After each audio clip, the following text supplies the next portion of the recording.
Just waiting to see how many people pop on. We're live. Not a great topic tonight.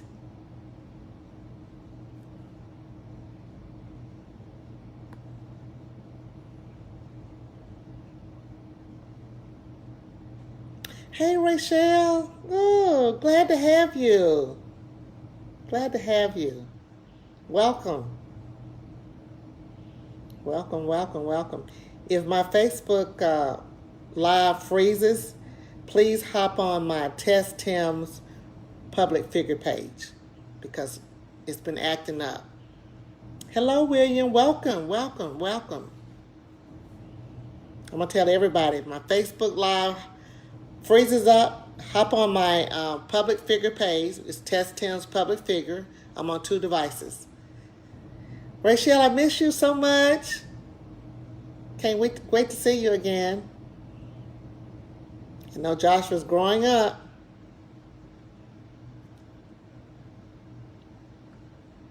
All right, we're waiting to see how many more people come on. Yeah, so if it freezes up, just hop on my TessTims public figure page because Facebook is freezing up and it won't let you log back into the live for some reason. This happened to me 3 nights in a row. So, got some great things that we're going to get to talk about. Just waiting a few more people to hop on.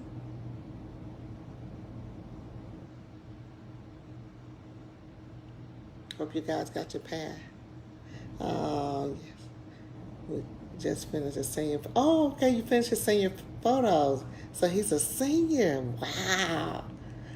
God, time has passed. I remember when he was in a car seat. Golly. Amazing. Amazing, amazing. Hi, Mary Ann. How you doing? Mary Ann Ramsey. How you doing? Glad to have you.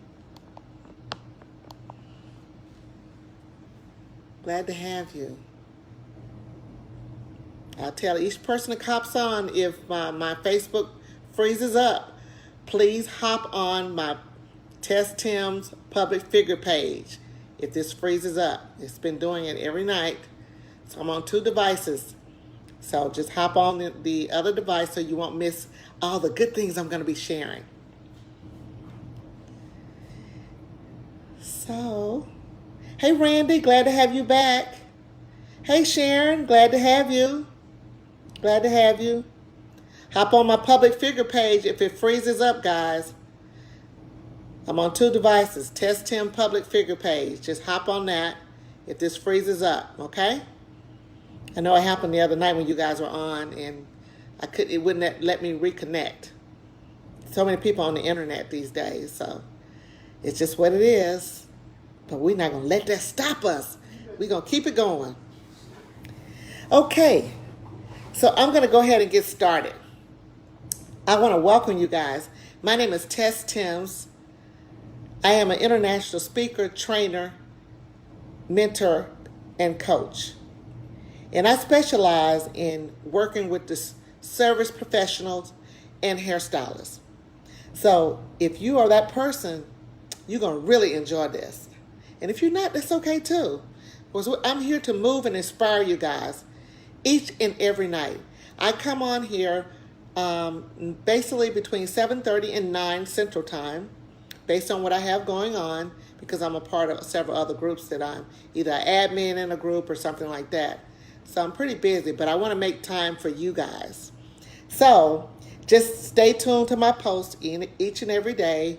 Normally about within an hour before I start, you'll get a message on my Facebook page. So I want to welcome you guys for being on the call, taking time out of your busy schedule to listen to me talk. So thank you guys. So what I'm going to be talking to you guys about tonight is all about respecting others. Now last night, the last call, I talked about how to learn to self-respect yourself. Respecting you as an individual. Tonight, I'm going to be talking about you respecting others, and that is very, very important. But before we start that, I'm going to share a story with you guys. In fact, it's probably going to be two stories. Back about 35, maybe 37 years ago, before I started doing hair, I was working at NASA. I have a computer science background, a bachelor's in computer science, and a minor in business. And I was fortunate enough to get a job at NASA working as a data analyst. And, I've been talking to you guys about, making sure you're doing something that you really love to do. And that wasn't my love at the time. I was in a job that I wasn't totally fulfilled because I'm such a people person. I'm sure you guys can tell that by now. But I wanted to interact with people. But while I was working there, I would always get comments from my supervisor about, how well I was doing. But the moment that I bought a sports car, things changed. Now, I'm going to back that up. Prior to going there, was 29 people on our floor that we worked, was amongst all of us. And I was the only African American on the floor, and I think maybe one other person.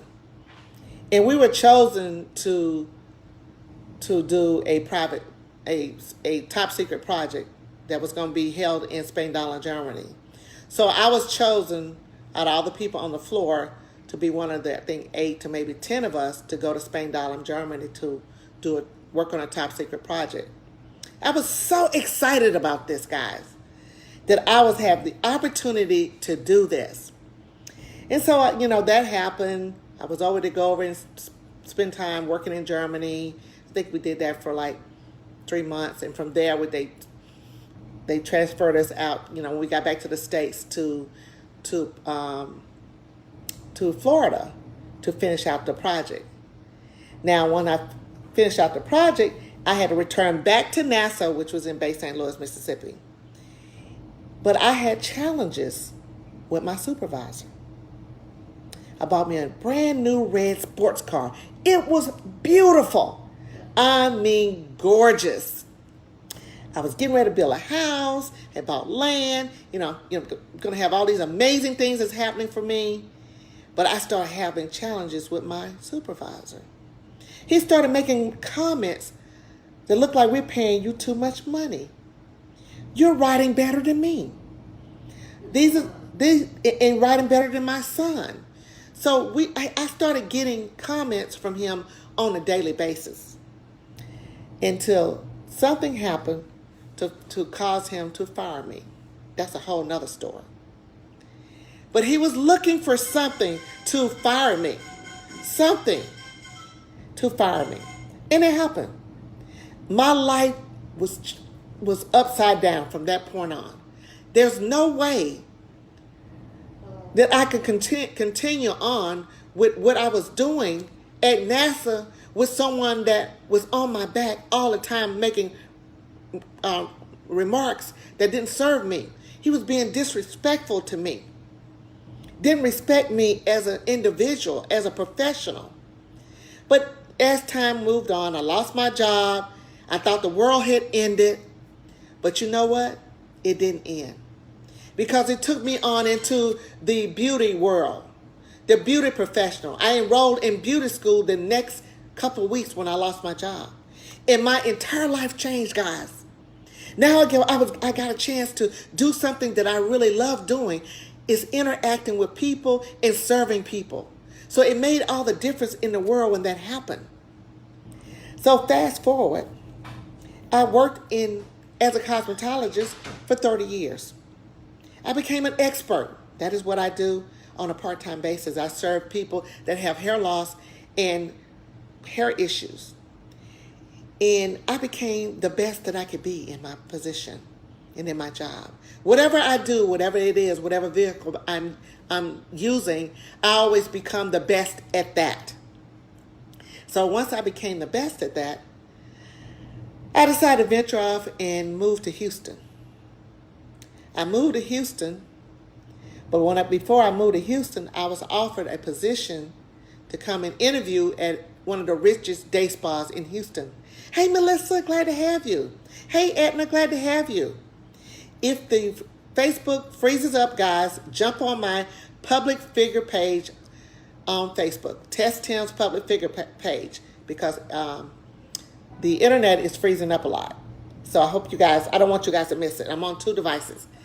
Okay, as I'm continuing on with my story, guys. I moved to Houston. I got a job at one of the richest day spas in Houston. The guy hired me on the spot because I was one of the top hair extension experts in the United States. So I had people from all over reaching out to come and, get their extensions applied by me. I got all my training in Beverly Hills. I got trained by one of the top billionaire extension specialists, and things were just wonderful for me. Once I started working at this day spa, I asked if I could go on one of the talk shows here, and it was a Deborah Duncan show.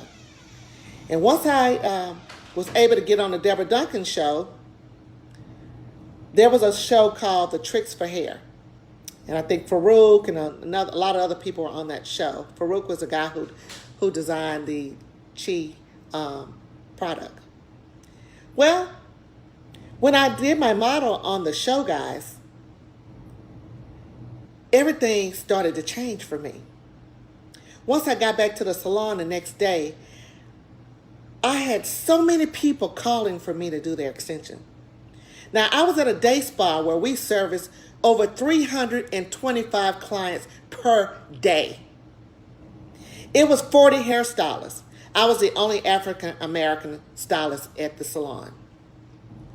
It was a huge day spa. Everybody that came in either would drive Rolls Royces, or they drove Bentleys, or they would drive, these were all elite people in Houston.